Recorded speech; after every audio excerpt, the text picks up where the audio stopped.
pessoal, estamos aqui para mais uma aula de literatura.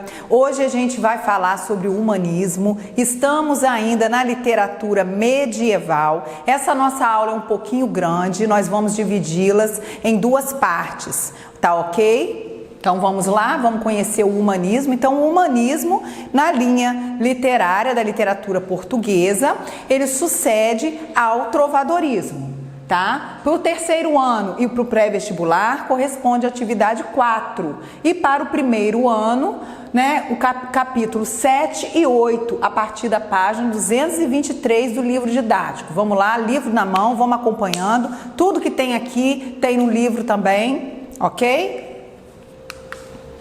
O homem é o espelho de todas as coisas. O que mudou com o humanismo? O próprio nome diz, o homem está mais no centro das atenções. Ah, professora, então quer dizer que agora a sociedade deixou de ser teocêntrica? Deus não está mais em primeiro plano? Não, Deus ainda continua em primeiro plano. O que acontece aqui é um surgimento da visão antropocêntrica.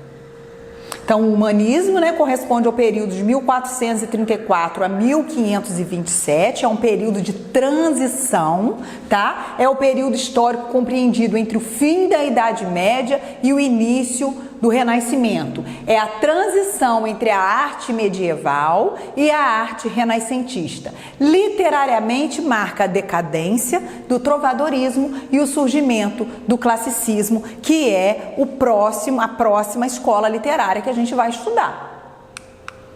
Aí, ó, essa obra, esse desenho de Leonardo da Vinci, chamado O Homem Vitruviano, ilustra bem, né, o humanismo. O homem está no centro das atenções, tá? Os estudos da ciência, da filosofia da época voltam-se para o comportamento humano, para o corpo humano, mas Deus ainda é soberano, ok?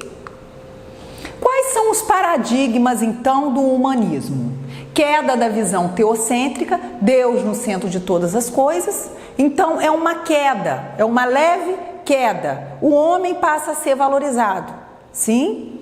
Primeiros sinais da visão antropocêntrica, que coloca o homem no centro, tá? Desenvolvimento dos burgos, da cidade. Aqui nós já estamos falando de uma sociedade economicamente mais evoluída, por isso os burgos vão se desenvolver e com eles, né, a classe social burguesia, né, a classe de comerciantes e nobres, ok? O comércio e a expansão marítimos, que vão cada vez mais crescer. Então, a partir daqui, o ser humano vai conquistar os mares, outras terras, outros mundos virão, que mudará todo o paradigma da humanidade. Quais são as manifestações literárias do humanismo? Bem, lá no trovadorismo, nós tivemos duas manifestações literárias. Vamos relembrar as cantigas trovadorescas e as novelas de cavalaria. Aqui nós temos três. Veja como nós, em termos de literatura, já nos desenvolvemos. Nós temos, então, as crônicas de Fernão Lopes, a poesia palaciana e o teatro vicentino. Então, o teatro vicentino foi a grande herança desse período literário, desse período histórico humanista para o mundo todo, porque o teatro vicentino inspirou dramaturgos do mundo inteiro, né, a partir de então. O que foram então as crônicas de Fernão Lopes? Vamos lá, vamos pensar aqui em crônica enquanto um documento oficial, uma narrativa, uma prosa oficial descritiva que deveria colocar em ordem cronológica os acontecimentos, né, dos palácios, dos reinos. Não vamos pensar aqui em crônica com a conotação que nós temos temos hoje. Atualmente, né, crônica é um gênero literário, né, do tipo narrativo, que se faz um retrato do cotidiano e dá a esse retrato do cotidiano, esse tema do cotidiano, um tom crítico, um tom humorístico, sim, mas aqui crônica não tem essa conotação literária. Não tinha até o Fernão Lopes. Por quê? Vamos explicar agora com a leitura do slide. Fernão Lopes é o mais consagrado historiador medieval português. Então, a princípio, o Fernão Lopes é um historiador e o papel dele era escrever sobre o dia a dia da corte portuguesa. Em 1434, ele foi nomeado cronista-mor da Torre do Tombo. Então, o papel dele, a função dele era ser cronista-mor, colocar em ordem cronológica os acontecimentos da corte, tá? Para colocar em ordem cronológica a história daquele país. Sua crônica era requintada, descritivista e trazia a presença do povo em seus relatos. Então ele procurou dar a esses textos documentais que ele fazia, né, por força do seu trabalho, em virtude da sua função lá na Torre do Tombo, ele procurou dar beleza a esses textos, dar a cara do povo de uma forma bastante subjetiva, né? E ele procurou enfeitar esses textos com figuras de linguagem, com rimas muitas vezes dentro do próprio texto. Então ficou aquela linguagem bonita, aquela linguagem literária. Por isso que atualmente nós estudamos as crônicas de Fernão Lopes como sendo um texto de caráter literário, não apenas documental, embora os textos dele fossem documentos, ok? Que inclusive no século XVI, Camões se valeu desses documentos para escrever a epopeia Os Lusíadas. Utilizou o método documental para mostrar a vida na corte portuguesa. Como eu já disse para vocês, os textos dele eram documentos, desde as atividades cotidianas das pessoas simples até a vida luxuosa da família real. Então, o que ele fez de diferente dos outros cronistas que o antecederam foi que ele não falou apenas da vida luxuosa da corte. Ele também teve um olhar para o povo.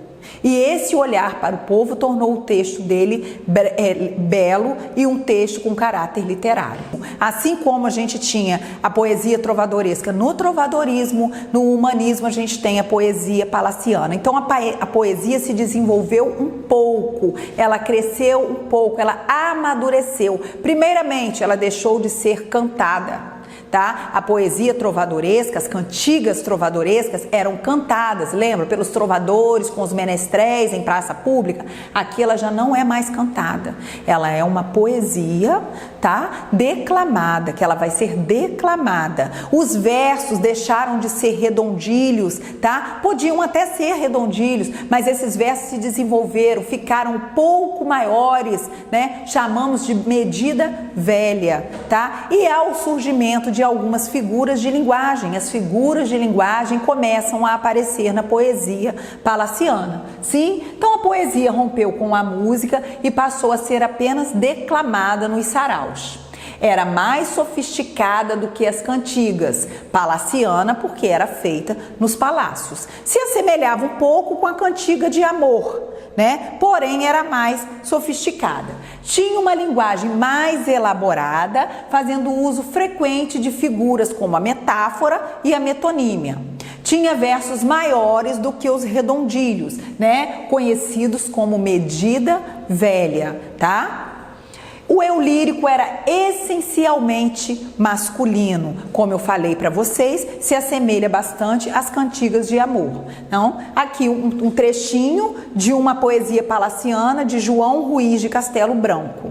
Senhora, partem tão triste meus olhos por vós, meu bem, que nunca tão triste vistes outro nenhum por ninguém.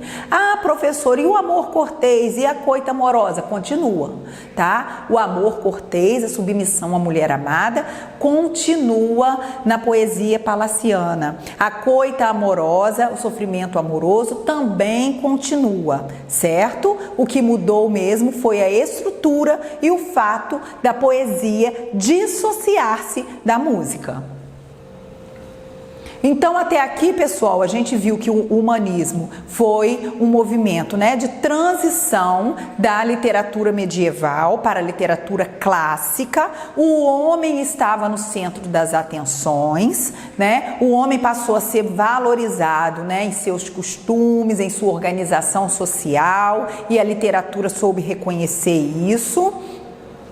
Embora a sociedade ainda fosse, né, submissa a Deus e à religião católica, correto? Durante o humanismo nós tivemos três manifestações literárias, que foram a crônica do Fernão Lopes, a poesia palaciana e o teatro vicentino. Mas sobre o teatro vicentino a gente vai acompanhar no próximo vídeo.